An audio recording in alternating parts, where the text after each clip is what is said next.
Hello दोस्तों, स्वागत है आपका आपके प्यारे से चैनल अनसुलझी बातों में। आज मैंने किसी लेखक का एक अच्छा सा लेख पढ़ा जिसमें प्रेम की ताकत को कागज के पन्नों पर कुछ इस तरह उतारा कि मेरे दिल की गहराइयों को छू गया और ये एहसास दिलाया कि प्रेम चाहे त्रेता युग में हो या कलयुग में, प्रेम तो प्रेम होता है जो शाश्वत है, सत्य है और अमर है।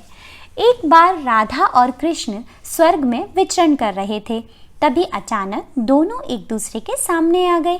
कृष्ण तो विचलित हो गए और राधा प्रसन्नचित हो उठी। कृष्ण सटपकाए, राधा मुस्काई। इससे पहले कि कृष्ण कुछ कहते, इतने में राधा बोल उठी, कैसे हो द्वारिकाधीश? जो राधा उन्हें काना काना कह के बुलाया करती थी, उनके मुख से द्वारिकाधीश का संबोधन कृष्ण को भीतर तक घायल कर गया।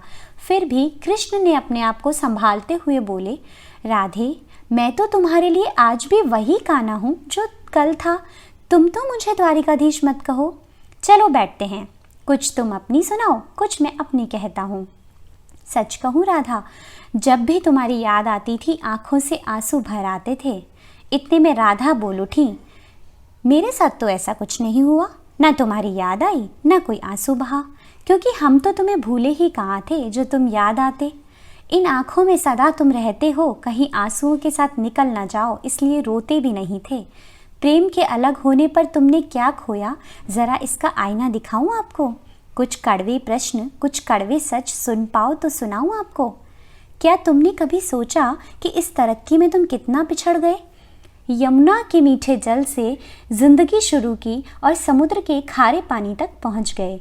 एक उंगली पर चलने वाले सुदर्शन चक्र पर भरोसा कर लिया और 10 उंगलियों पर चलने वाली बांसुरी को भूल गए। कान्हा, जब तुम प्रेम से जुड़े थे तो उंगली से गोवर्धन पर्वत उठाकर लोगों को विनाश से बचाते थे। प्रेम से अलग होने पर उसी उंगली ने क्या क्या रंग दिखाया। सुदर्शन चक्र उठाकर विनाश के काम आने लगी। कान्हा और द्वारिकाधीश में क्या फर्क होता है बताऊं आपको? अगर तुम कान्हा होते तो तुम सुदामा के घर जाते, सुदामा तुम्हारे घर नहीं आते। युद्ध में और प्रेम में यही तो फर्क होता है। युद्ध में आप मिटा कर जीतते हैं और प्रेम में आप मिट कर जीतते हैं। कान्हा प्रेम में डूबा हुआ आदमी दुखी तो रह सकता है पर किसी को दुख नहीं देता। आप तो बहुत सी कलाओं के स्वामी हो, स्वप्न दूरदृष्टा हो, गीता जैसे ग्रंथ के दाता हो, पर आपने ये कैसे ही निर्णय ले लिया कि अपनी पूरी सेना कौरवों को सौंप दी और अपने आप को पांडवों के साथ कर लिया? सेना तो आपकी प्रजा थी ना, राजा तो पालक होता है, उनका रक्षक होता है।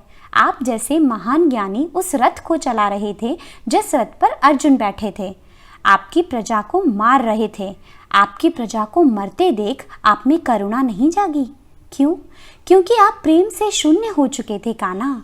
आज धरती पर जाकर देखो, अपनी द्वारिकाधीश वाली छवि को ढूंढते रह जाओगे। हर घर हर मंदिर में मेरे साथ ही खड़े नजर आओगे। आज भी मैं मानती हूँ कि लोग आपकी लिखी हुई गीता के ज्ञान की बातें करते हैं, उनके महत्व की बात करते हैं, मगर धरती के लोग युद्ध वाले द्वारिकाधीश पर नहीं, प्रेम वाले कान्हा पर भरोसा करते हैं। और गीता में कहीं मेरा नाम भी नहीं, लेकिन गीता के समापन पर राधे राधे करते हैं। राधे राधे।